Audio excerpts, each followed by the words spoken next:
Every deep teaching attracts its shadow.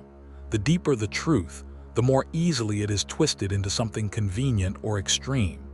The Tao Te Ching, with its quiet praise of softness, emptiness, and not forcing, is especially open to misreading. So before we close this journey, it helps to walk slowly through the most common mistakes and to recover the balance that the old book always intended. Discernment, after all, is not the enemy of the Tao. It is one of its fruits. The first misunderstanding is the largest. Many people hear the words Wu Wei, non-action, and imagine a life of doing nothing at all. They picture the sage as someone passive, indifferent, perhaps a little lazy, drifting through the world without effort or care. But this is not what Laozi meant, and the text itself corrects us. Wu Wei is not the absence of action. It is the absence of forcing. It is action that flows from the situation rather than from the anxious, grasping ego. The farmer who plants in season, the carpenter who follows the grain of the wood, the parent who knows when to speak and when to stay quiet, all of these are practicing Wu Wei. They are deeply engaged, yet they are not fighting the nature of things. The Tao does nothing, the old book says, and yet nothing is left undone. That is fullness, not emptiness of effort. A second confusion concerns softness and yielding.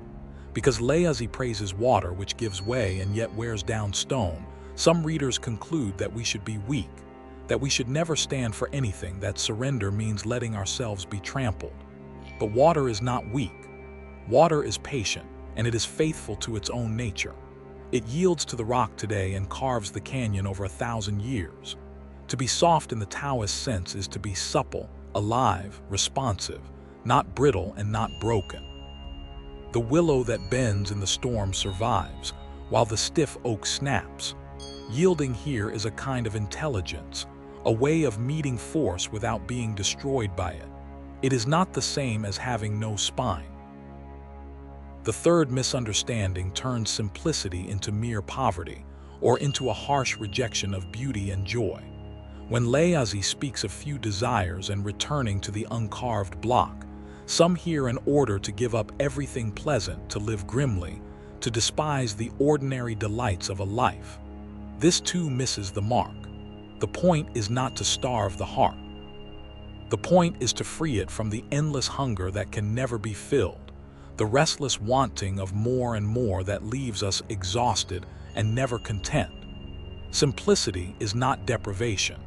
It is the discovery that enough is a feast, that a quiet evening and a bowl of plain food can hold more peace than any banquet won through striving.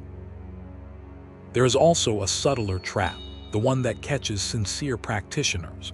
It is the temptation to make emptiness itself into a goal, to chase the empty mind as if it were a prize to be seized. But the harder you grasp at stillness, the more it slips away, because grasping is the opposite of stillness. You cannot force the mind to be calm any more than you can smooth water by striking it. Here the practice must turn gentle. You do not conquer the mind. You allow it to settle, the way mud sinks on its own when the water is left undisturbed. Even the search for the Tao can become a kind of clinging, and the old book smiles at this. The one who knows does not speak, it says, and the one who speaks does not know. Discernment means noticing when even our spiritual effort has become another form of grasping. Finally, there is the danger of using these ideas to escape responsibility. Non-action can become an excuse to ignore a wrong we could right. Acceptance can curdle into resignation in the face of cruelty.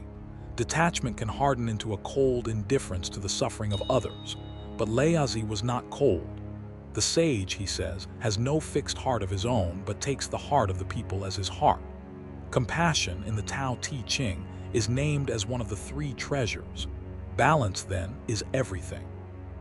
We yield, but we do not abandon. We accept what is, yet we still tend the garden. We empty ourselves not to grow numb, but to make room for a deeper, clearer kind of care. So discernment is the quiet companion of the whole path.